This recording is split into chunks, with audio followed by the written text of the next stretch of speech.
before supper if you chose ADA following lunch. I don't know, Ryan's going to be probably a lot more exciting presentation. I'm going to do my best to make what can be dry material as interesting and as exciting as possible. But it is following lunch, and so Newport Mesa was happy to provide some chocolates and some snacks. So, Thank you. please feel free to dive into those. If you see any around that you want, just get up, move about the cabin, grab some chocolate. It's going to be good. If anybody feels the need to fall asleep, I totally understand. It's after lunch. Put your head back, get some rest. It's totally cool. Just know we will take embarrassing photos and post to social media. So more than welcome to take a nap. That's absolutely okay with me. But I guarantee you, if you leave your phone, these two right here will take silly pictures. So if you have to go to the bathroom, do not leave your phone behind. I want to say thank you. We got Mandy here in the room, Calstra, for helping us organize this SoCal event. It's fantastic. Anybody in the room not a member of SoCal or Calstra? Great. I mean, you certainly talk to Mandy if you're interested in becoming more We'll take care of involved. that. Yeah. We'll take care of that really quickly. I don't think anybody in the room would say it's not a great thing to be part of. It's fantastic. Just the listserv alone, I really love it. The communication goes back and forth, the emails, we all get to talk about what's going on. And also, I know Tom's the last not in the room, but if anybody's not currently working with Tom or you don't know Tom, introduce yourself before you leave today, because I know he'd be very interested and excited in meeting you. Tom, if you don't know, Tom is the break glass in case of emergency guy, so when it gets really bad, he is the guy you bust out and he jumps in with a shiny cape and makes things better in your life. So if you don't know Tom, you should definitely build that relationship. We're going to cover a lot of ground today. It's a lot of content. We may or may not get through the whole presentation. We'll just see. I do want this to be not just me speaking to you the whole time. You know, we do have, I know Manny just shared with me that they just got hit with a complaint from the Office of Civil Rights regarding ADA. So I want to start with anybody else in the room received a complaint from the Office of Civil Rights regarding websites and ADA? Now it's me, badge of honor. Nice. Awesome. Okay. And is everyone in here managing website content somewhere or another? Everybody is? Okay, cool. All right, so this is really going to relate to you. We're going to start out with kind of a high-level 10,000-foot look at the guidelines, WCAG 2.0. If you don't know what that is, we're going to talk about that, what the principles are behind website accessibility. And then we're going to dive into some of the nitty-gritty stuff we're doing in Newport Mesa, because if you're anything like our staff, the first thing they started asking was, what exactly do I have to do? Tell me what I have to do. And we're going to talk about some of those things today. ADA is pretty deep, and so we simply won't have the time to cover everything. And this is more of a presentation than a training per se. So we're not going to get too lost in the weeds on coding and some of that type of information, but we're definitely going to talk some of the technical aspects that go into this. So if in any way along the way you have questions, hit me up. Just raise your hand, shout, throw chocolate, because I'll eat it. If you have anything to add, please feel free to add it. One of the reasons we designed a roundtable following this session was because we found out that a lot of times when you put all of us in a room and we just start talking, so many great ideas come out. And we really learn from that collaboration. So I'm totally happy with hijacks, or if this is more of a collaborative effort between all of us. So just know that I support that completely. Nobody cares about this, but just really quickly, been with Newport Mesa 11 years, Public Information Office for the last 5 years. I do provide the website training and support for our classified staff and support that web presence for all 32 of our schools in the district office. And our little mighty office of now 3, because we just got our new gal, Adriana, over here, is leading the accessibility push at Newport Mesa. And the last thing is, I'm not a lawyer, so I'm not going to purport today to cover everything or have all the legalities and all the legal information. So if anything piques your interest, or if you are asking questions to your mind, definitely consult your team back at your districts, so you're making the best decisions that you guys can. And that's a little bit about me and my boss, Annette Franco, is here, our Director of District Communications for Newport Mesa, and our awesome new gal, Adriana Higulo, is here as well. So if you haven't met any of us, please introduce yourselves. And since this is going really well already, I got to say, honestly, it's the best presentation I've given all afternoon. So we gotta do a selfie because my wife wants to know, is there actually anybody in the class? And so it doesn't look like a lot of people, but we're all here. So yes, we have some people in the class. Show us there how many people. So let's just start with what is accessibility, and this is really important. And it is about making the user interaction on the web as easy as possible to navigate, understand, and operate for all users, including users with disabilities. And that obviously seems pretty straightforward and self-explanatory. But the important thing here is that by creating accessible websites, we're literally creating websites that are easier to navigate, understand, and use for all users. So even though ADA is the Americans with Disabilities Act, and it is for individuals maybe working with some limitations, making more accessible websites is just the right thing to do, of course, and it's also going to enhance the experience for anyone that is visiting any one of our web pages. Accessibility guidelines have existed for a number of years, but due to recent changes in the law, it's been determined that organizations that receive federal dollars have to be operating and maintaining web accessible material. So that would be all of our lovely school districts. So what we're really talking about is on our web pages, and again, we're just kind of starting out this big overview. We can break down pretty much all of our content into just a few core areas of text, images, and videos, and sound. And so basically, what we're saying is that these areas simply need to be accessible for as many users as possible. It's going to be impossible to have a completely compliant website at all times. But the mantra is best faith effort. So everyone that we've talked to, all the experts out in the field, are just saying best faith effort. If you're putting the best foot forward and trying to make as much accessibility built into your content as possible, you're going to be okay.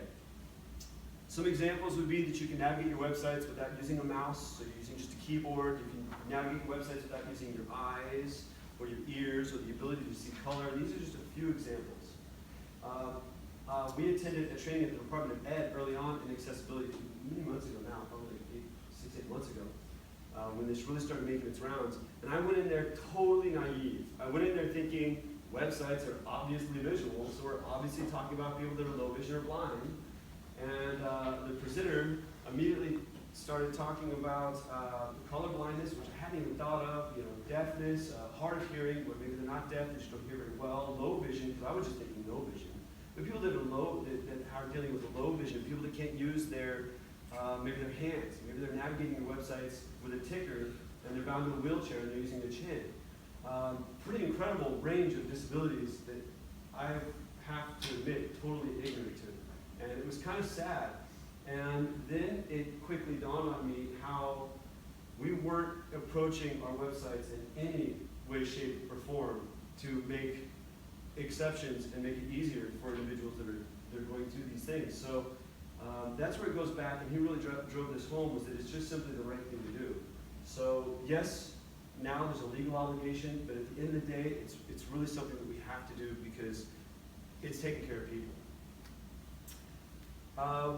We're not going to get lost in the weeds and the guidelines, like I said, but I do want you to know about this. So, of course, when we started talking about this to staff, one of the first questions we got was, well, tell me there's guidelines. Tell me they've laid all this out. We know exactly what to do. And I wish I could say it's very simple, but it's not.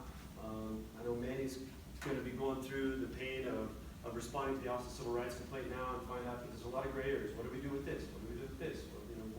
How do we manage this type of content in an accessible fashion? So there's not any concrete, if you do this, this, and this, but there are some ways for you to get a pretty good understanding about the web content accessibility guidelines and start building content that is more accessible. And again, it goes back to that best faith effort.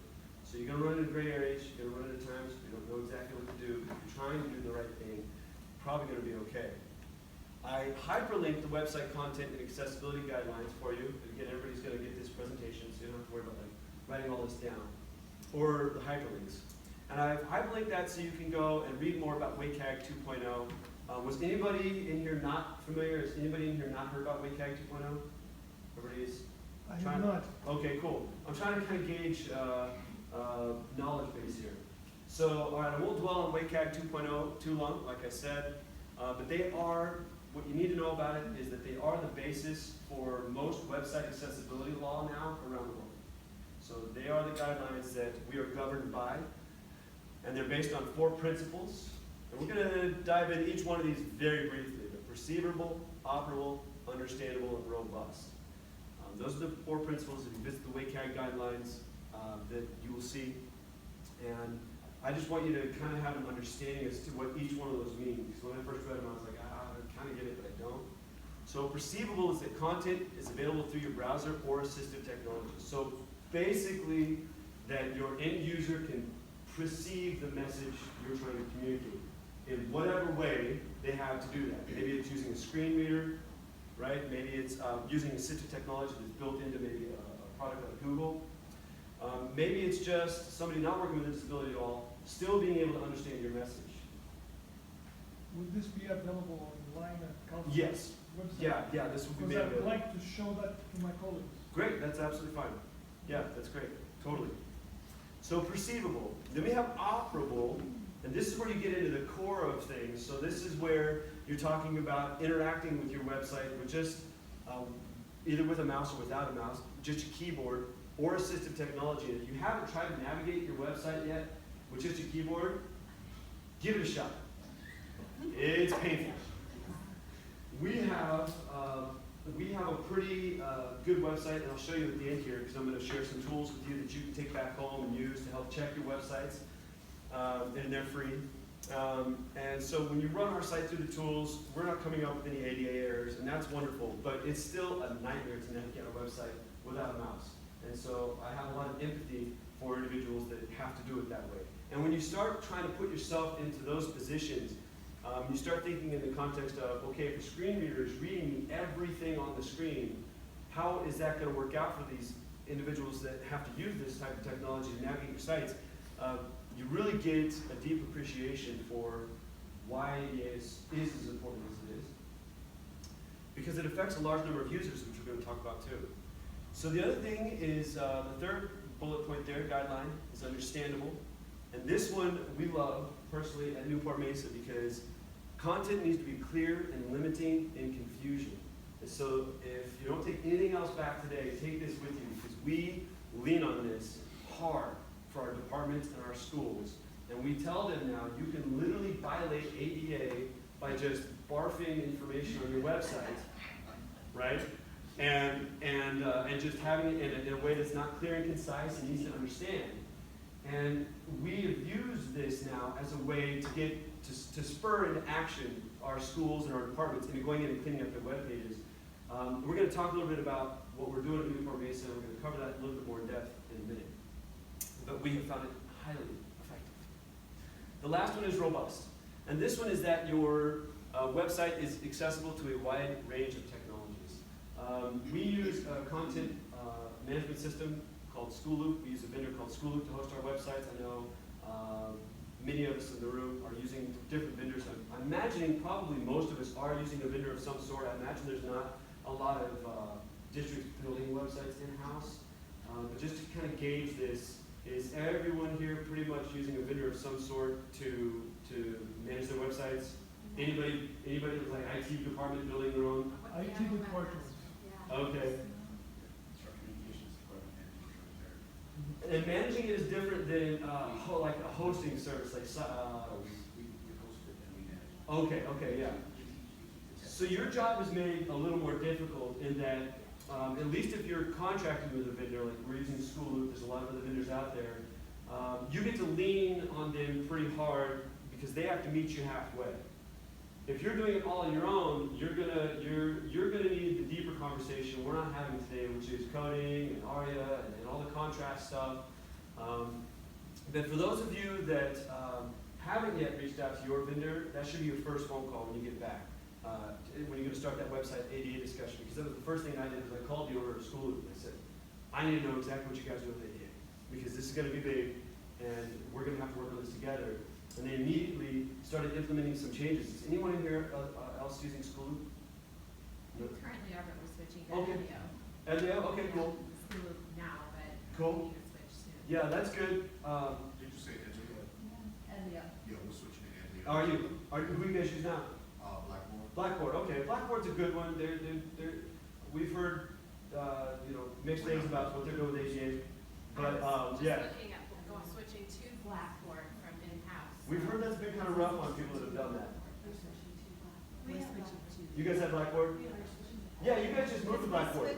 Well, we had Blackboard, but then we upgraded. We Okay. haven't upgraded in years, and I don't know why, and so now we have School Wires, which is now Yeah. Oh, yes, content that whole management thing. or whatever, but, Yeah, so so it's all Blackboard. those big players in the game, those big educational players, Blackboard, Edleo, School Loop, they're gonna have to start doing things immediately, if they're not already, to meet you halfway on ADA. School Loop, for example, they went and they contracted with the government-recognized organizations that developed the WCAG guidelines, and that's called WebAIM, that organization called WebAIM. WebAIM is coming in and they're gonna certify School Loop's templates that they're giving us are 100% compliant. So you wanna be looking for your vendors to be doing something similar, that they need to be stepping up their game, making sure that they're giving you a product that you have to do something to violate ADA. Since we're on the vendors topic, I don't want to get more into it, but, since I am the one listener, we've actually been talking about this for a long time, with Sherman and Matt, that we've been talking about compliance and all that for probably a year at least, if not more. And some of our pages have been adopted. We actually have an insight in-house built, my guys in my department actually built our website, based off of WordPress, on the WordPress, platform. And so we like what it does, we like the functionality of it, it's pretty simple, straightforward. But what we were able to find was site improvement. I heard somebody over here talking about site improvement. What I liked about them was they actually they don't, like some of the vendors, they want you to go into their management system, Right. and then they will be ADA compliant. Site Improve told us, you do what you do, and we're just gonna lay our product on top of it. Yeah. They're also an approved vendor, so now that we have an OCR complaint, we actually are able to take the work that we're doing using Site Improve and say, look, here's our progress that we're That's making. awesome, exactly. And you can literally take, there's a page in there, you can take it off and just print it and go, here you go, OCR, here's the progress we're making. They track And it. OCR goes, okay, cool, we're compliant. That's cool. And more than anything, I think, just for everybody, if you haven't really started to think about it, I mean, it's gonna happen. I think OCR is really on this kick my understanding, and I spoke with somebody actually recently from OCR, it's not really about the gotcha, it's more about we just wanna get people to Totally. thinking about this. It is So important. they're coming down on districts and sending out these complaint letters, but again, it's not really, our OCR person was awesome. We called them and said, there's no way we're gonna get this done in the, 30 days, whatever it was we had. They said, okay, how long do you need? We said, we need like 60 days. Great, let's do that. And then here's what we're doing, and we're officially implementing the site group contract coming up in a week or two. That's great. They said, okay, great, so we need another 30 days from there. I said, no problem, we'll do that. So, it's gonna happen, guys. Question for you, did someone raise a complaint in OCR, or OCR contact? No, they funded it correctly. That's what I'm saying, it's gonna happen. I'm in San Diego. Yeah, it will happen, and just so everybody knows, the deadline is January 2018 to have a compliant website. So It's gonna happen, and I think it's what they're coming trying to to do you. now, is get folks ready for that. Absolutely, So I yeah. think that's why it's more of right now it doesn't really have significant repercussions Right. if you're out of compliance. Just pain But it and might. time, yeah, it may. And that's the question everybody's been asking too, like, okay, after January, what does that mean? Because right now, he has to swim through kind of not literally, to satisfy all the requirements now that they've been identified. But then after January, what does that mean? And that's one of the answers we haven't gotten is, okay, is there a financial repercussion or on top of everything else? We're not really sure, but it is gonna happen. We're gonna talk about Site Improve just a little bit as well, and I'm gonna show everybody the free tool that Site Improve supplies for everyone too. We did contract with Site Improve as well, and we're training all of our district staff on Monday. So, great product so far. We'll talk more. So that's robust. ADA guidelines, so these guidelines themselves are based on a tiered system. There's A, AA, and AAA. We are required by law to meet the A and the AA level. AAA is the highest level. If whatever you're doing, you're able to do it at the AAA level, obviously that's the best way to do it. But we will be beholden by law to the A and AA level. To give you an idea, an A level error is something like non-distinguishable hyperlinks on your website. And a AA level would be something like color contrast. Like if anybody noticed on my very first slide, which I didn't point out, my name was very, very difficult to read. That would be in violation of ADA because there's not enough contrast between the text and the background. So these are things you got to think about where your vendor creating your websites for you is going to help you with that. They'll make it difficult for you to violate contrast. If you're building your own websites in-house, that's something you really got to pay attention to, is that contrast piece. So we're kind of going to get out of the WCAG stuff now, get back out of the weeds, get into fun. One of the questions we got immediately was, does it really matter? Are people really looking at our websites? And I'm just speaking from Newport Mesa's experience now, but research shows that possibly up to 20% of web users are affected by issues with accessibility. So our page views to date are 38 million, just a little over 38 million, which means potentially more than 7 million of those transactions had issues with ADA. So the numbers are massive. So yes, actually it matters quite a bit. Like we talked about before, now there's a legal obligation and that's all fine, but I think once you really start getting into it and identifying some of the ways we've made it difficult because just none of us knew we needed to be doing this, some of the ways we've really made it difficult for some of our end users. It could be parents, it could be community members, it could be students. So one of the things we're going to talk about in a little bit is how deep does it go as far as your district? Does it go to teacher websites and internal staff websites and all that? But we unknowingly have potentially made life very difficult to navigate on the web. And so that's why it just keeps going back to, man, it's just so important. So we do a selfie before every training because look, everybody's happy to be here. And then they find out all the work they have to go back and do. And then if I took a selfie afterwards, I'd probably have the middle finger. But Annette and I single-handedly increased everyone's workload that day. What we did at Mesa was we identified it was one of the most prominent pieces of action plan we were going to work on over the next couple of years, this whole ADA piece. And we immediately hosted a mandatory training for all of our website content managers across the district. So we had like 180 people or something like that. We were required to attend a training. We hosted a morning session, an afternoon session over like 4 days. So they could choose which one to come to. They didn't have to come the whole week, just one of those sessions. And we were able to, was it 2 hours? I think we had 2 hours, 6 blocks. We were able to get all of our staff in, trained on exactly what they needed to go back and do, tell them why it was so important. And the cool thing was, I want to say all but maybe 2 schools, and none of our district departments did not go back and immediately start working on their websites. So everyone left there totally energized, like, oh my God, this is a big thing. I can't believe I missed this. Wow, they were excited. I got a lot of questions. I got a lot of emails following that training. But for the most part, after we showed them virtually what we're showing you in a minute, everyone went back and immediately started making significant changes to the websites. And our websites look totally different today than they did prior to this training. It had been years since we had our district staff that manages websites together. And I know everyone does something a little bit different. So in case you're wondering, what we do at Mesa is each department has somebody that manages their department page. Every school has somebody that manages their set of school pages. Maybe they delegate some accessibility, not in terms of ADA, but on the website too. Their athletic directors to manage the athletic page. Maybe there's a drama director that manages the drama pages. Matt, I'm sorry to interrupt you, but when you say manage, Uh-huh. and describe what you mean, are they actually doing the input into They are. the school loop templates? They're Just literally giving managing it- content. Okay. Yeah, they're literally managing the content. So that's it's an important note I didn't want to miss is that I know we all kind of do things differently. And we want to make sure you know what we're talking about in context. Do they get a stipend or not? Is this Great voluntary? question. It is other duties as assigned. But with that caveat, because of the whole ADA thing, there has been very high-level discussions, not with staff, about do we provide a stipend because there is an increased workload, at least at the outset, to go clean up material and make things accessible. Do we provide some sort of a stipend? There is actually one teacher in our district who's getting it as a stipend, but everyone else is basically classified. So there's no monetary gain built into the system for them yet. Once you get the ADA ball rolling and you clean up your content and you're posting new content in the right ways, which we'll talk about, it's really not overwhelming. You're not doing anything really inherently different than right now. You're just making sure that you're watching some core areas. In our district, our superintendent, actually, it's a great thing. He assigned the webmaster role, assigned to the assistant principal. He said, you are now my communications expert at your school. Yeah.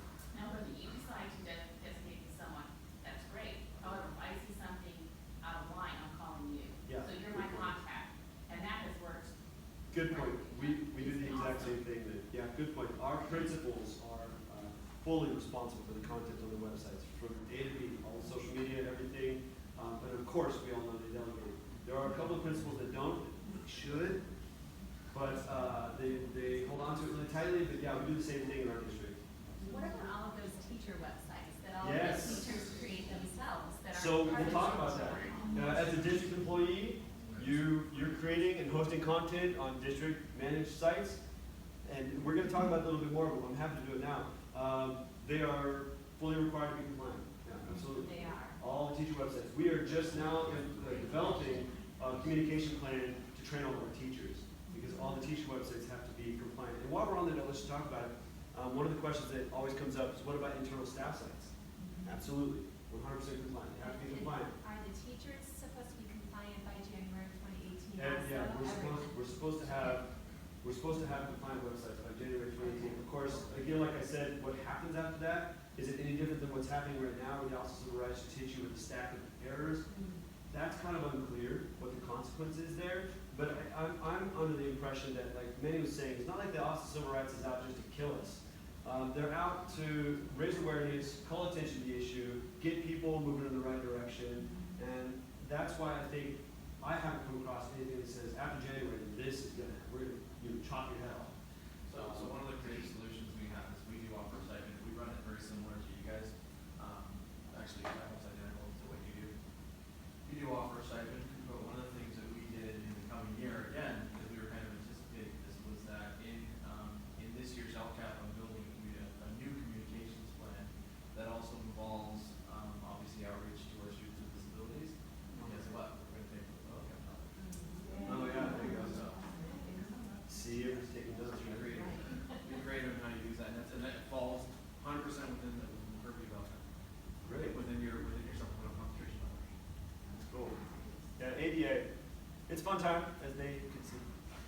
So now you'll be in the next presentation. We all took selfie together. So of course our staff came to that day. They all just want to know, what exactly do we have to do? We identified at Mesa the key areas that were getting other districts around us dinged, and we trained our staff on just those. And we're going to dig in a little deeper now into some of the nitty-gritty stuff. So fonts, headings, navigation, photos, videos, descriptive hyperlinks, and then this last one is just a Mesa thing. So you can take that or leave it. It's not necessarily tied into an ADA piece necessarily, the internal versus external links, and we wanted to differentiate the importance and the value between those two and their function. And so we train staff in that area, which we'll talk about deeper in just a moment. And Are you gonna talk about photographs and stuff like that Yes. later? yeah. Okay. Yeah, in fact, we're going to cover each one of those areas now, one by one. And this is where we kind of get into the meat and potatoes here. So if at any moment, I'm boring the entire room because everybody already knows all this, just throw chocolate at me. But fonts. So in our vendor, not you, with our vendor in School Loop, when you open up an element to add content, it defaults Era size 14 black. We told staff, don't touch it. And if I have time, I've got some real world examples I'm going to show you of what existed beforehand. One of the schools I was using an example, one of ours, don't worry, I didn't go through your websites or anything to pull up bad examples. One of the schools that we had, this elementary school, because it's an elementary school, it's all going to be fun and cool. They had like 18 different font colors. This block got this color, this block got this color. Some of it was so light blue you couldn't read it just without a disability. I mean, I got glasses, but I wouldn't call it a disability. They had all kinds of crazy fonts, wacky fonts, which made some of it difficult to read. Some of it was bold, some of it was underlined, some of it was italicized. It was really off the charts. So we're telling staff, leave it alone. Because here's the deal in all this. I know it would be boring, but if you just had text, black text on a white background with no images and no links, that's fully compliant. 100% compliant website. So if you start there and you add the pretty stuff with accessibility in mind, you're going to come out okay. But you just gotta know, like, if it's just black text on a white background, you're good to go. That's awesome. So, we told staff don't touch it. Of course, 14 is not gonna work in every situation. You build a little box off to the left or the right of your site. You're gonna need to adjust the font size. And there isn't a golden rule on don't go below X as far as ADA is concerned. But the general consensus is you don't wanna go below 8. That's kind of what the basic guideline is. And you don't want to get so large that it's taking up all the real estate on the screen. We're going to talk about headings and titles in a minute. We also told staff to avoid colors because you get into that whole contrast issue. Maybe somebody is colorblind. If somebody came in here colorblind, they wouldn't have been able to read my name on the presentation slide at the beginning. So you may lose the ability to communicate your message to someone that is colorblind or having difficulty reading contrast issues. So avoid colors when you can. Do not underline any text that's not a hyperlink. This is a big one and an easy one to violate ADA because assistive technology is going to bump into that underlined text and tell that person, like a screen reader, for example, that this text is underlined. And they're going to be thinking, well, it's a broken hyperlink. Why can't I click that? So we've asked School Loop, and they're going to implement this nationwide, to remove the ability to underline text. If it's against the law, why can't I do it? So they're going to do that. But these are things maybe you talk to your vendors about too. I mean, the staff shouldn't be underlining text, but let's just take it out of that, take it out as an option. So don't underline any text that's not a hyperlink. And you'd be surprised how many places you'll probably find that on your web pages because people use it to identify new sections. You know, so they use it as a heading, which we're going to talk about here in a moment, and why that's inappropriate. But yeah, you know, I don't know, I could probably find a document in this room somewhere that's got a heading that's been underlined. So that's a violation. Avoid scrolling or moving text and cause seizures. So we did have some of this on our websites. We had like little graphics of buses on the transportation site that drive by, and they were very disappointed for me to tell them that they had to take it down. They asked like 8 times before they finally took it down. But yeah, avoid scrolling or moving text for many reasons. Of course, it can cause seizures. It can also be difficult to read. If somebody's using assistive technology, they may not be able to access that information. So that's font in a nutshell. Headings, and this is a big one. And this was important for me to communicate. Just because it looks like a heading, it doesn't mean it's a heading.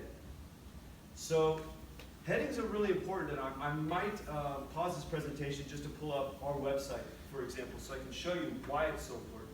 But headings help, obviously, communicate navigational elements on your screen. They're like road maps or street signs or billboards on your website that say, hey, this is where this information is. Under me, hey, over here, this is where this information is, right? And they're incredibly important because, and let me just do that real quick. It'll let me do it fast. You ready? Ooh, they're so cute. I know. You don't gotta tell me. Don't even worry about it. I get it. Is that a selfie? Yeah. All right. So then, let me just show you on our website here as an example of why headings are so important. It's a great photo. I know. All right. So headings are good because I wish this had like a laser. Your headings. Anywhere, like you see district news and announcement, that's a heading. This is a heading. This is a heading. All the programs, condos, boards, departments, home, that's a heading, right? So maybe a user using assistive technology like a screen reader is coming to our website and they remember seeing yesterday that a new principal was just announced at their school. They got pulled away and they want to come back to my website and hear about this new principal. Well, if these guys here weren't coded as headers, that screen reader is going to start at the top and literally read them every single thing. They're going to listen to it all again. They were just there yesterday. Remember I told you they visited the site? They got pulled away. Now they're going to sit and listen to the same stuff they listened to yesterday, and they're going to finally get down to where they can get to the new principal, 2 or 3 minutes later, and they can finally listen to the content that they wanted. By having these coded appropriately as headings, it gives that user the ability to simply tab. It says home, tab. About us, tab, departments, tab, board, online flyers, tab, district news announcements, that's what I wanted, new elementary principal, got it. I'm going to listen to that. Headings are really important because it helps them go immediately to the content that they wanted to access in the first place. This is also one of the reasons we asked our schools and departments to put a contact us page prominently up towards the top of the web page. So when a user comes there, if they simply want to access contact us, that's going to be one of the first things that they bump into. a lot of times you just go to a website and get a number call. So a lot of this is ADA compliance that we have to do, but we also snuck in some stuff that we just kind of wanted because it made sense. So, no more Comic Sans on our web pages. All of the contact us on the top right of every page. That way, whether you're visiting nutrition services, transportation, or athletics page of a school site, it's contact us so people know Yep. where to find the same information. So I would recommend take this opportunity to sneak in some of those things that you just want to look at on the pages. Yeah, exactly. That wasn't necessarily an ADA thing. That was just more of a, we have some guidelines we were weaved into ADA, and that's what we did. We wove in a bunch of our own guidelines so that we're all building better, more accessible, but websites that look similar to each other. So headings is a big one, and then they have to be in order. So you start with H1, which is your big page headings. Then you go down to H2, which would be a subheading on the page. H3 would be below H2, and it goes all the way to H6. But that's really kind of the headings piece in a nutshell. Excuse me, can you show us what your headings are? Like, what is head? Is that one? Heading one? That would be an H2. H2, this would be an H3. And then what is district news and announcements? That would be an H2. Yeah, so if I get where you're going, like you can have H2s, H2s, H2s. It doesn't have to be H2 and then you run out after 6 and you can't have any more headings. So it's a hierarchy, and that's the important thing. So your H1s are your big main pages. So if I go to, I don't know, a good one here, backs at a glance. This backs at a glance is an H1. Right. And then On these your bullet home- points probably aren't set up the right way. On your home page, what's your H1? Newport Mesa. So Newport that's Mesa. actually text. Okay. Yeah, that's Newport Mesa Unified School District because they could be coming here from Google search or Yahoo search or whatever, and that immediately identifies you're on Newport Mesa homepage. Yes, that's your H1, and then you've got all your H2s. So I couldn't go H1 and then like make home H3 and then the subheading under that H2. It can't work that way. They do have to be in hierarchy. But I think it's pretty easy to identify pretty quickly why headings are so important and how they can cause significant headaches. So the numbering of the headings is something that's picked up by the reader? Yes. So the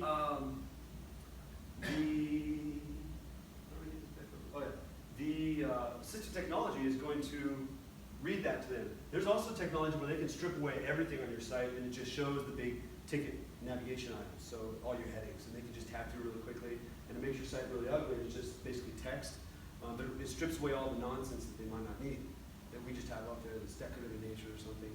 Are there any test sites that can do that? Like if you put in a certain URL, it'll do that for you? Yes, there are. I didn't provide a link to that resource, but I watched my IT guy do it. Actually, it's like it is a keyboard shortcut. He does this thing, and then it makes it like just this text on page. It's crazy. But yes, the links that I did provide you to the WCAG guidelines, to WebAid, there's a lot of resources in there, and that information would be located there. I didn't link directly to that though. It's a good call. I didn't think we'd have time. I also wanted to show you like what a screen reader sounds like. I had all these big plans, and I started doing it. I was like, man, we're not going to have an hour for this. Well, the next one is 5-hour session. I know, well, and all our staff left too, which is unusual to ever have a meeting at work, and everybody going, I wish it was so long, I wish it was longer, I need more time. Super important in detail. I see your pretty logo in the right corner here Yes. on this presentation, but I didn't see it on your website. So talk about logos and how, I mean, is a logo in H1 and Well, we're gonna talk about all Okay. those. Yeah, great call, good question. So we're almost done with headings. Again, this goes back to what system you're using. School Loop does that for us. I know it's not everybody, and so that's why I wanted to make sure everybody realizes the importance and value of them and kind of how they work. When we input content on School Loop and we input content in specific areas, it's automatically coded as an H1 or an H2, whatever's appropriate. So make sure that whatever vendor you're working with, you understand how that works. If they're doing it for you, then you don't even know how to do that. You just need to understand that process. And then if you're building your own sites, just make sure that whoever's designing that on the back end is doing it so that they're tagged appropriately, because that will get you paid.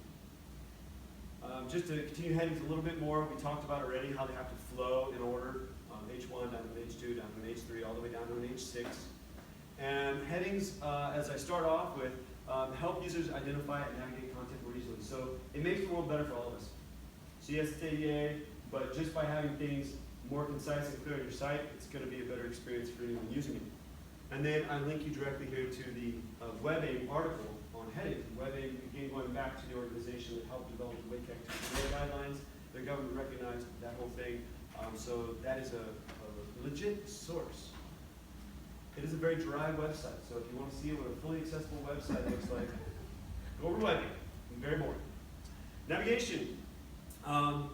Navigation needs to be clear, concise, and the web page needs to be easy to understand and navigate, and that goes back to what we were just kind of talking about with headings. I just kind of wanted to tie this in, that users are able to easily navigate around the websites. We had a problem with this, and so I'm sharing this just because at Mesa, our schools were literally just throwing up on the web pages, and it was making it very difficult to find any information at all. How many of you have had the question, can you post this to the homepage? Anybody? Okay. I know Annette and I deal with that on a daily basis. Can you put this on the homepage? If we did, it'd just be a hot mess of information. A lot of great stuff, I'm sure. Nobody would ever be able to figure out what it meant. So we, again, have leaned back on ADA really hard in this area because it goes back to that first 4 set of guidelines that has to be understandable. And this ties back into that because we were telling schools that you can literally violate ADA if your website's not clear, to the point, concise. I had something else I was going to say about that, but I forgot. Basically, my mantra to our sites is you have to treat your website like a storefront. You know, Nordstrom's doesn't throw all the merchandise out on the curb for everybody to trip over. They entice people to come in, go to the appropriate department to find what they're looking for, right? And so that's the thing we're always telling schools, like, I realize you want this on the homepage. Why don't we put this in the right place and we'll figure out how to get users there. It doesn't need to live on the homepage. I'm sure with yours too, our vendor, the template that we adopted, we laid out the home, the district's page, and we created every school's page the same way. So not the content per se, but everyone is going to have these 5 areas. What you did in them you can do, but we said you're not to touch the layout or what they are. You know, That's so you good. can't, so yeah. I would suggest that too, and the designers we've worked with suggest that strategy as well, and that's actually what school is moving to as well. So they're rolling out some new templates in a couple of months, and you decide what's my district standard, what the school is getting, and that's it. Nobody can change it. You can manage the content all day long, but the template is now certified compliant by WebAIM, and nobody can touch. But that way also it's a consistent experience across the district. And as your parents matriculate from elementary to middle to high, they're seeing the same setup, the same system, they know how to navigate it. So this is the #1 gotcha. We might spend a little bit more time here. Photos. Photos is typically the #1 way districts are getting in. And this is what starts the snowball process. And it just takes one error. And in case you're not really aware, I mean, Amanda can talk to this now. One error on one website, anywhere in your district, gets the OCR gets a complaint. The Department of Justice contracts with Site Improve to do a forensic audit on your websites, and then they hand you all your problems. And now you have to have a very specific set of plans and goals and actionable items and demonstratable achievements that you're providing to the Office of Civil Rights in order to get out of that purgatory. So it's just one error on one site can cause a lot of headaches. But it is, you know, like we were telling our staff, you know, if you've made a basic human error and we get dinged for it, we're all on the same boat, we'll figure it out. But after this training, if you purposely violate ADA and we get dinged for it, you're gonna have to wear that weight on your own shoulders. But photos is the #1. We're gonna cover it in pretty good detail. I'll try to make this short. I'm sure you guys can relate to this being a large district. When you get into a room filled with principals Yeah. and you start trying to assign additional responsibilities as director of having, the eye rolling and the head shaking begins before you can get it out of your mouth. Totally. I'm really concerned about this January thing, and I'm very sensitive to whatever comes out of the gentleman's mouth here to my right. But it's very difficult to both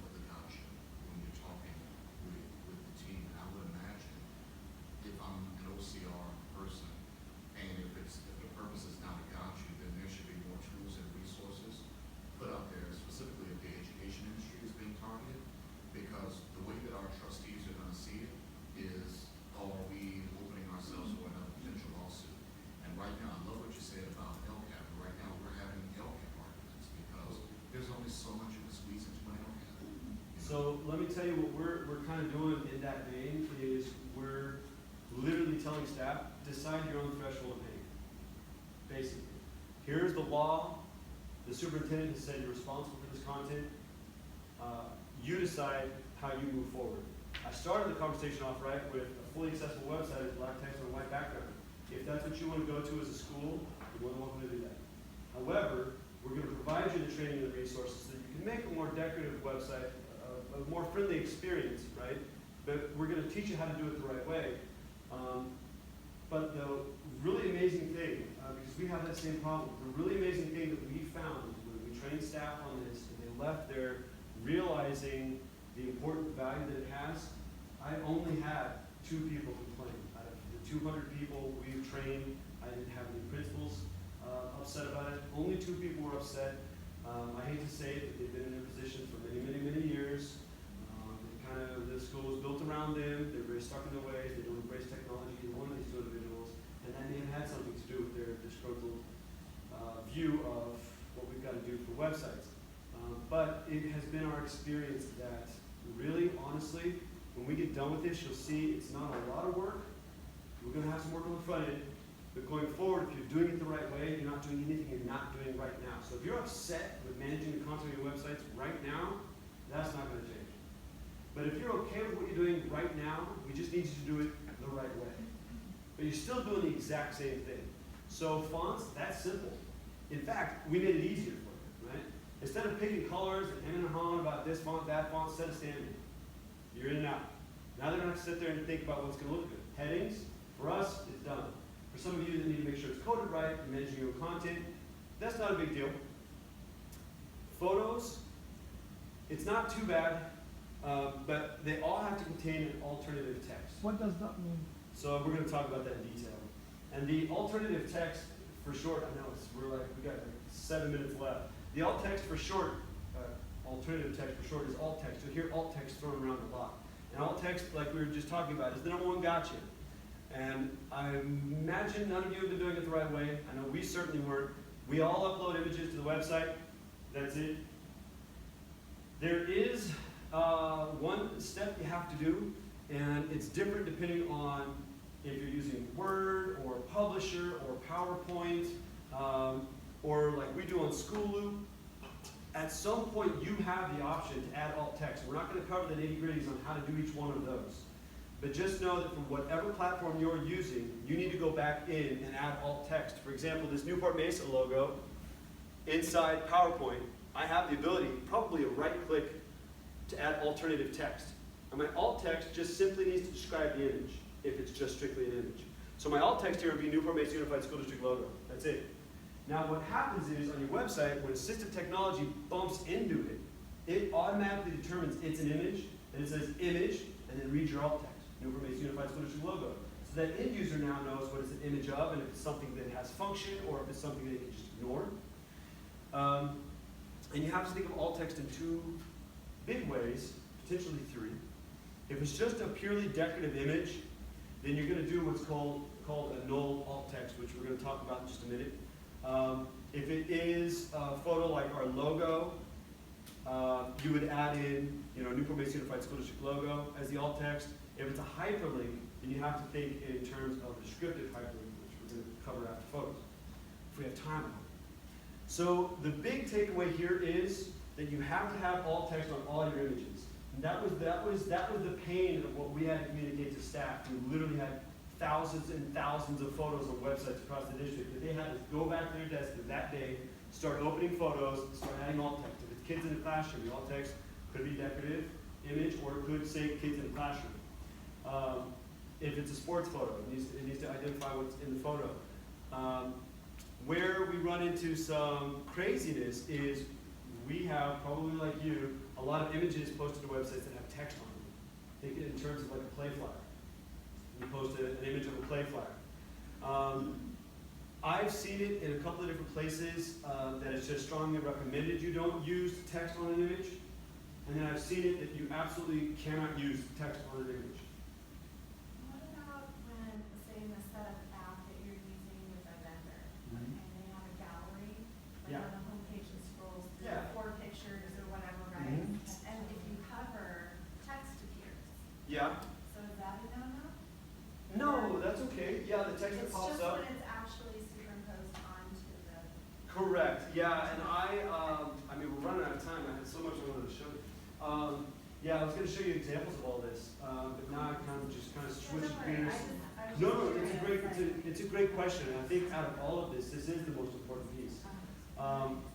So, your text on an image, basically what happens is, if you have text on an image, that text needs to be in the alt text field. But you need to keep alt text limited to about 50 characters or less. If it's a play flyer, you've got the who, what, where's, when's, and why's, the director, all of that information, that's not going to fit in alt text. So you have to provide that in a different way. You can provide it in text underneath the flyer, actual physical text, and then at that point the flyer is just an image, and it would say, if it's a Robin Hood play, for example, your alt text on a Robin Hood play flyer would be Robin Hood play flyer, and then the actual content that was written on that image is also printed below it, so that they go in there, and for the user using assistive technology, it's going to bump into it, say that it's an image of the play flyer, and then immediately start reading them all the important details of the play.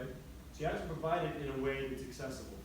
So the big takeaway here is that really text on images should be avoided at all costs at this point, period. The alt text and the photos things are what's getting almost all the districts around us. So for a flyer, you'd suggest to stay away from a JPEG Yes. and go to a PDF, Yeah, I know. We're going to get to PDFs. which can be readable, right? So yeah, so PDFs are a lovely subject that we're going to cover last, because we absolutely have to touch on PDFs. That's going to be the one you guys all hate. So you want to avoid text on images. The other side of that too is say, I don't know if anybody's ever seen this. I had an employee for a little while where she had to use a screen magnification piece, and so she would get like 3 or 4 letters at a time on the screen because she was so low vision. So imagine if you had text on this image and she's blowing it up so she can read it. I think we've all zoomed in on an image like this to just get blurry and pixelated and you can no longer see it. So you're not providing content that's accessible even just through screen magnification. So that's another important one. It all goes back to really there's no great way to communicate text on an image. Screen readers can only read that it's an image, and if you don't have that alt text on there, I was going to show you an example of this, but it just reads the code, the URL that's behind that image. It's like 70 characters long, and the screen reader will literally read them, all the dashes and symbols and numbers and all of that. That's why the alt text is legal. That's why it's so important that you have that in there, because they avoid that. And then they can decide if they're interested in whatever that piece of content is, or if they can move on. To continue photos a little bit more, your alt text can't say image of or photo of. You want to avoid that because the screen reader is already telling them that. So if you hyperlink an image, say that logo is hyperlinked to our Newport Mesa homepage, a screen reader or assistive technology is going to bump into it and recognize it's a hyperlink, and it's going to say for the user hyperlink. If it's just a photo, it's going to bump into it and recognize it's a photo, and it's going to say image.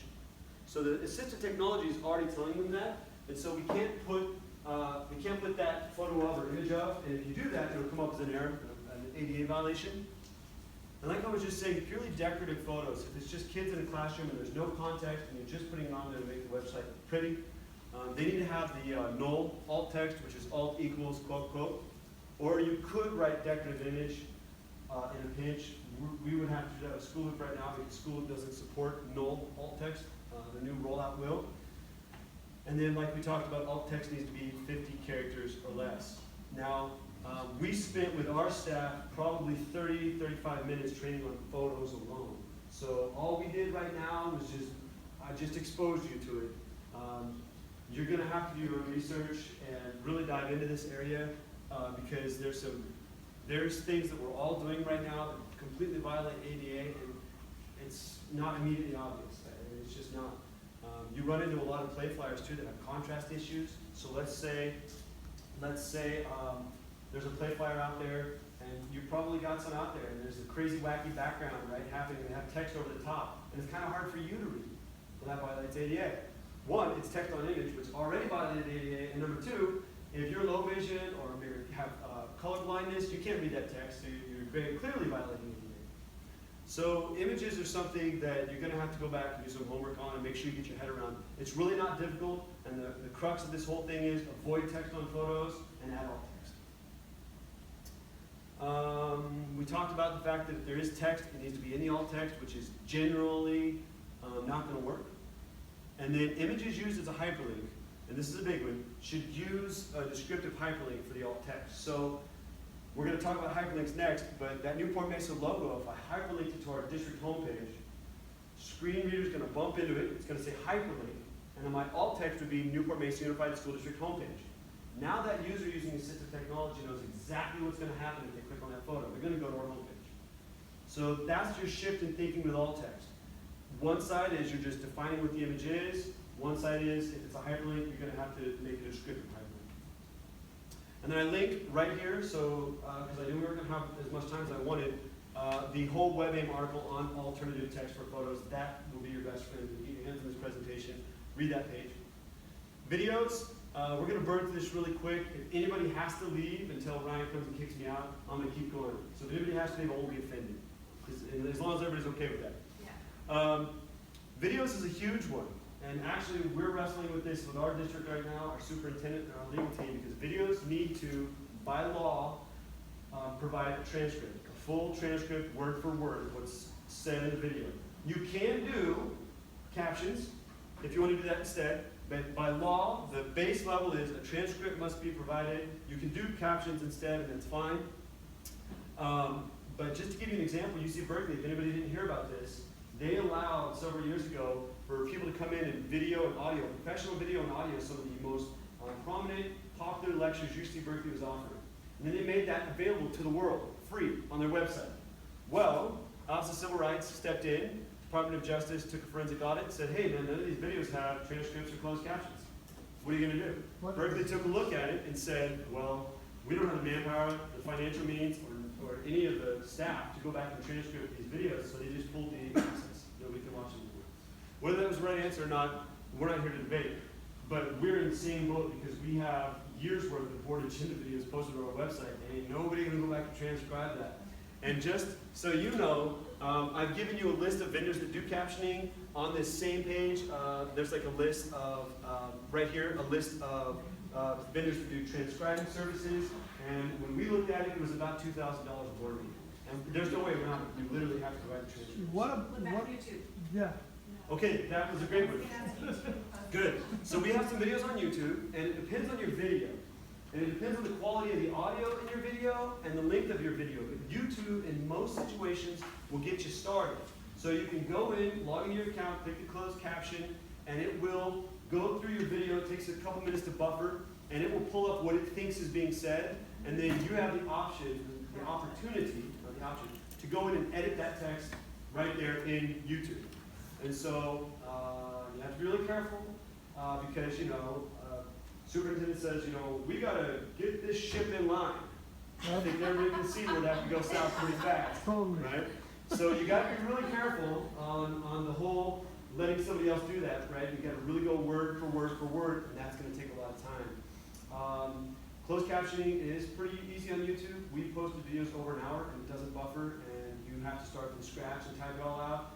They make it fairly simple. In other words, the video starts, and when you start typing, it waits for you to catch up, and you can start typing, and it kind of syncs it, and you have full ability to move your verbiage around so that it shows on the screen along with the person's mouth, but you can see how that's going to take time. And then you also have to fill in places where there's no Descriptive captioning. So for example, like say he's talking about, say he shows a slide, but he doesn't say anything about what's on the slide, then you have to fully describe the captioning what's on that slide. So it's the captioning thing and PDFs are the two that you guys are going to throw your eyes to the You're sky. gonna get after photo. I know. So our what we're going to likely do, what we want to do is just we're going to remove access like Berkeley did. But our soup or our legal team has to decide what they really want to do with that. And you can decide again your level of pain threshold. We have 3 or 4 videos that our office has made. We're probably going to just pull down. So.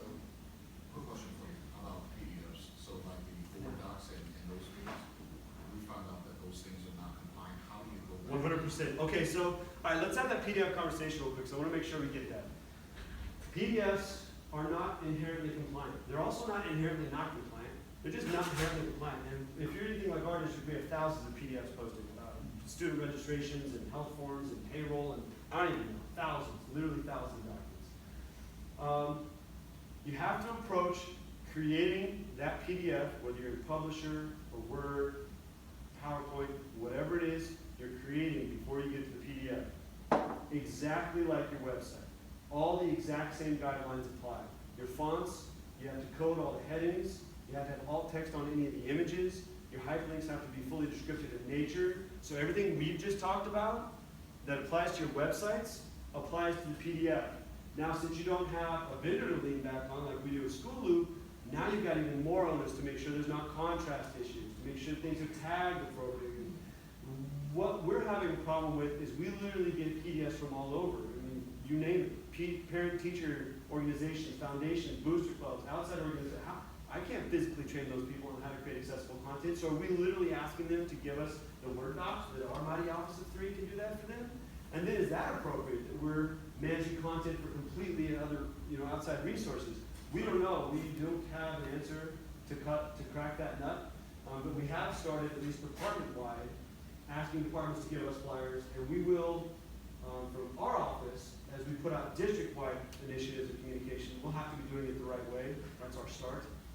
So would that include PDFs, our board policies? Any content, so this is the important caveat. Any content that you host on your website at all has to be fully compliant. And that was our biggest, RCR complaint, that was our biggest issue. Any content. So question for you, how are you guys approaching the PDF? So the good thing is, and in all of this stuff, the good thing is that a lot of the tools that we use on a regular basis for things like video, PDFing, Adobe, things like that, are realizing this and Yes. have the same issue. So they're actually, a lot of their newer tools have accessibility compliance tools built into them.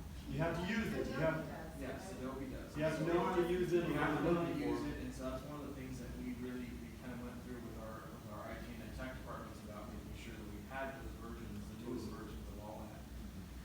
So for us, part of the issue is going to have to be in terms of how do we put some of that stuff in. I don't know how that's gonna work yet, but kind of going forward, the little piece I taught when we walked back in, we're gonna do the same thing. In terms of if you're gonna post a PDF, then you need to make sure that it has It's the right. following issues.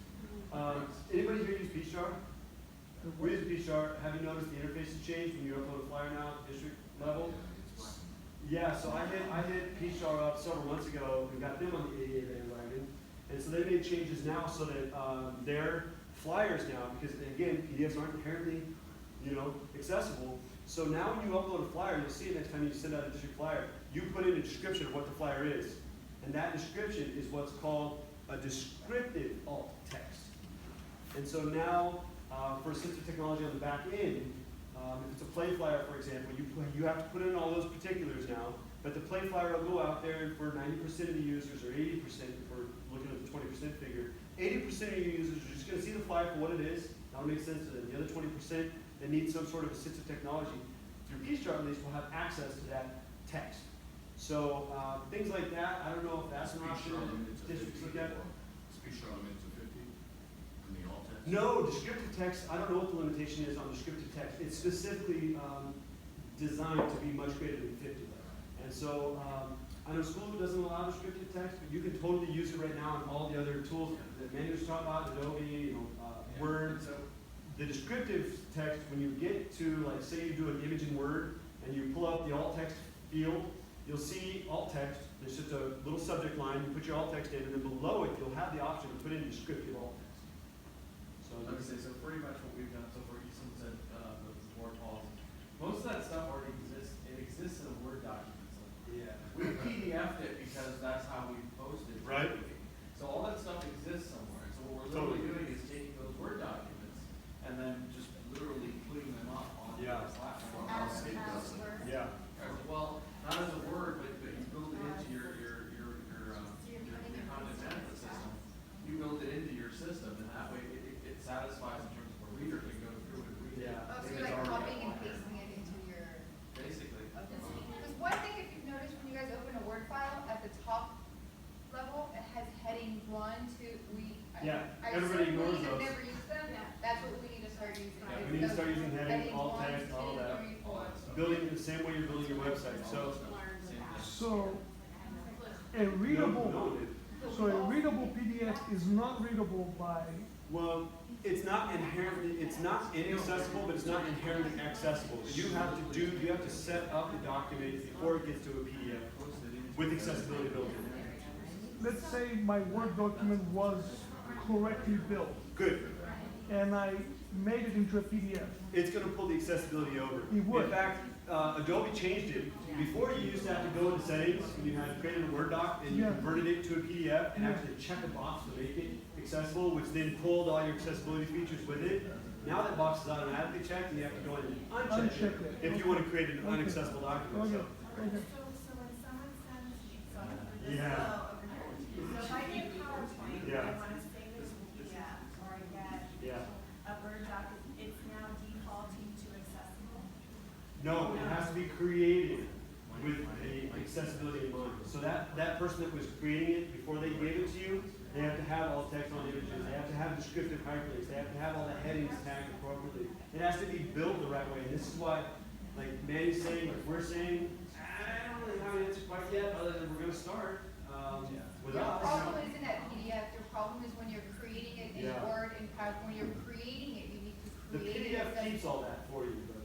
But will Adobe convert it? If I thought I'd seen an accessible dropdown There under is. edit, and will it convert for you? It doesn't, it can't determine what's a heading for you or not. You can't add alt text to your image, you can't change your fonts or contrast issues, yeah. You just have to build that out. So we're talking We still got about a lot of ground to labor. cover. Yeah. We got, Like our website, we just link to the CSBA. CSBA does all our policies. Do you know CSBA is the one? We don't know, we don't know.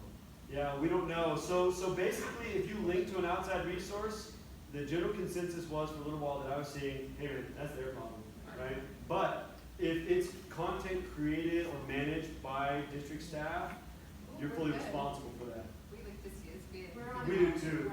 But I think that's a battle we're all gonna have to figure out, that piece, if we're linking to, this is our content, you know? This whole thing is very Huge. much, and kind of coming back to, and I think where we started, and where for us, it's a lot like what Tom was talking about this morning. It's such an issue that's so, people haven't realized how big this It's is. huge. And I wish folks in the other room that don't know about this would be able to hear this. Seriously. Because it is huge, and then, like I said, my team started hearing about it a year ago, and they were flipping out. And fortunately, I have a tech guy who builds my website, who, in my office, who's just so into this and has already started to do a lot of work himself. But it's kind of like what Tom was talking about this morning in terms of, this. So immediately, this is a conversation I started having with my superintendent, and said, boss, this is something we really need to get on, and here's the potential repercussions of it. Yeah. And so when it came down to this past summer, this person and I in my office did a training for all of our management team on websites. And we said, these are things that are coming down this summer. And by authority of the superintendent, you will be responsible for this. Totally. This is something that you will be held accountable for. And so at that point, the eye rolling stopped, and people started going, Yeah. oh, I need to listen. I need to hear Can you this. see what you just said, baby? Oh, yeah. We literally I asked tuned out. principals and department directors, how long has it been to there? How often do you go through your own website? No joke. And they all kind of go, And so when they heard some of this stuff and said, hey, this is a priority for the superintendent this year, they all kind of went, oh, okay, let's take some notes here and let's make sure that we're on it. That's To kind of. further drive that home though, one big thing is definitely talk to your superintendent, because Yeah. we could all name Yeah, they drop need the to know. Oh, superintendent yeah, all day totally. long. Oh, yeah, the Yeah. superintendent wants it. The superintendent is the one who emailed our staff. Oh, yeah, he's, Our he's great. superintendent said, you You guys better have show up training for training, scheduled yeah. this week and you all better go. That was Cool, cool. question for you. Yes, You have a sir. cheat sheet because it's a huge education effort for the PTAs, the whole nine. We haven't created Because a- now the school is starting, we get bombarded with the request, can you place this on the home page? be honest, And I'd like to be able to give them a quick, Some cameras on handy. We've like hidden our heads on the PDF thing now, so no, we haven't created anything. We haven't called any attention to it. We are just in the throes of figuring out the PDF. We haven't created a cheat sheet. because we're gonna turn the corner in January, be here before. It's huge. Oh yeah, and basically, it would be really easy to do because you're identifying the exact same areas that you have to identify for your website. It's the exact same, all the accessibility that applies to your website, exact same areas apply to your PDFs. We're going to keep going because I know we got a lot to cover, and I want to make sure we talk about the tools because everybody's going to leave here going, well, what can I do? Hyperlinks, we talked about it a little bit. They need to be descriptive in nature. So gone are the days where you can say, click here for more information, because the hyperlink itself needs to fully describe what's going to happen when the user clicks it. If I were to have a link to Newport Mesa Unified School District, I wouldn't say click here for Newport Mesa Unified School District. I would say Newport Mesa Unified School District homepage, and that would be my hyperlink. And that is fully descriptive in nature. They know where they're going to go when they click on it. And then going back to that magnifying glass, that will help users from having to interpret the text around it to figure out where that link goes. If it just says click here, what's going to happen is assistive technology is going to bump into it, say hyperlink here. And then they're going to have to go and figure out, okay, what's before and after. Whereas if it's fully descriptive, it's going to say hyperlink and then say what the link is. We did this in Mesa. You can take this or leave it, but we did internal links open in the same tab and external links open in a new tab. And the reason we did that was so the end user knows if they're still with us and we're responsible for that content, or if they left Mesa and someone else is responsible for their experience. So we've asked our staff to link internal, Mesa to Mesa, open in the same browser. If it's Mesa to Orange County Department of Ed or one of the colleges, that opens in a new browser, clearly indicating to that user they've left us. Is that an accessibility issue? No. My audit No. said it was. It's not an accessible. My audit from Living Oh. said that was a problem. Oh, really? Oh Yeah, my God, I've I'll never have to seen read that it anywhere. That's amazing. again. I love that. Yeah. That's just good web sensibility anyway, but that's cool. I have not seen that anywhere written like. So this is great. So then do Let me this. go back. Check that. Okay. I see our other people coming. So what about internal staff only sites? We covered that. You have to make them fully compliant. And then I know we've shared a lot, so I just want to share the following beautiful post with everybody. It's a beautiful post. And then here's your tools and resources, and we're out. So I wanted to actually show you these tools, but I know we had kind of a successful dialogue. But this web accessibility evaluation tool is a Chrome extension you can download to Google Chrome, and it puts a little button at the top of your browser, and on any website you're on, you can click it, and it'll quickly scan for errors on your page. And then you'll know when you need to go in and fix. Site Improve also has a Chrome extension, and I gave you links to all the web accessibility initiatives and tutorials. So that's where you guys can find a ton of info. Was this cool? Yeah. I love you guys.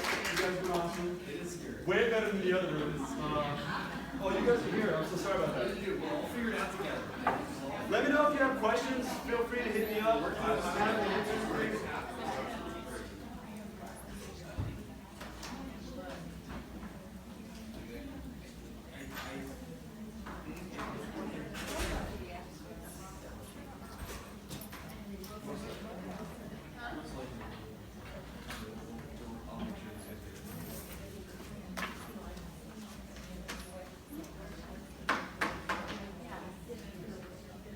Is everybody coming in here? Yeah, we'll do the brown table. That's the word. So much. I do like the ratings of those and Dude, I love the name. Makes me feel better. oh, we're gonna need to take this. So fun. Let us know what your deadlines are.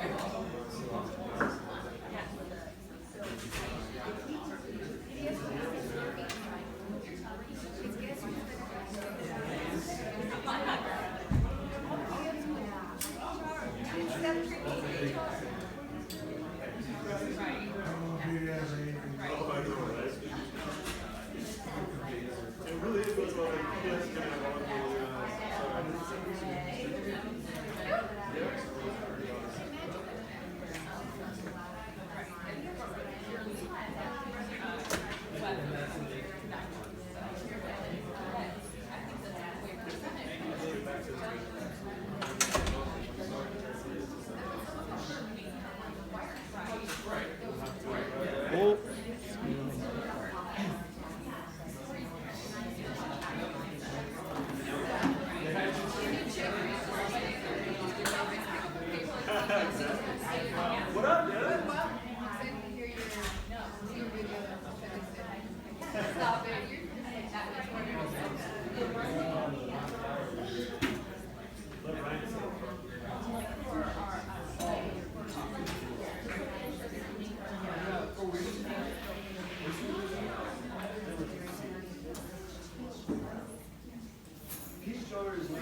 Yeah, but they're making a best faith effort to be compliant. They've changed the whole thing. So it's now, all technical.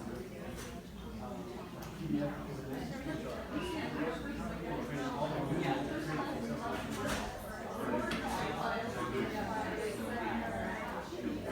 we would be coming on that. So that's what the future of this figure out how do we get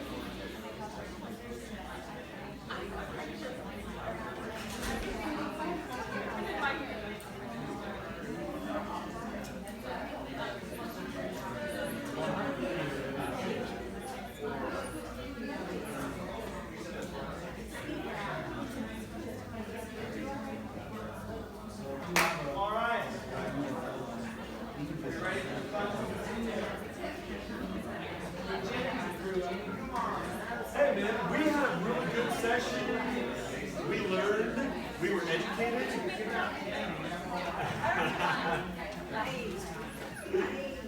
Yeah, I'm sorry about that. Sure, buddy, sure. I'm sorry. But, all right, guys, this is awesome. Thank you so much for being here once again. Tom on the lab was worth the price of admission for sure. That was an awesome keynote. I was super thankful he came down Sacramento to do that for us. That's pretty valuable for sure. Also like to thank again Matthew Jennings and Andrew Gonzalez for organizing this. And the Alpha Exec Board, we have 2 people here, Manny and Music. And they are the ones that wanted this to happen, so if it wasn't for them, this would not be here, so we are very grateful. And their mission for CalSPA is to make more of these opportunities available to everybody. And so they wanted to get this regional event done, and so huge thanks to you guys for your support in doing this, because without that, we would not be here.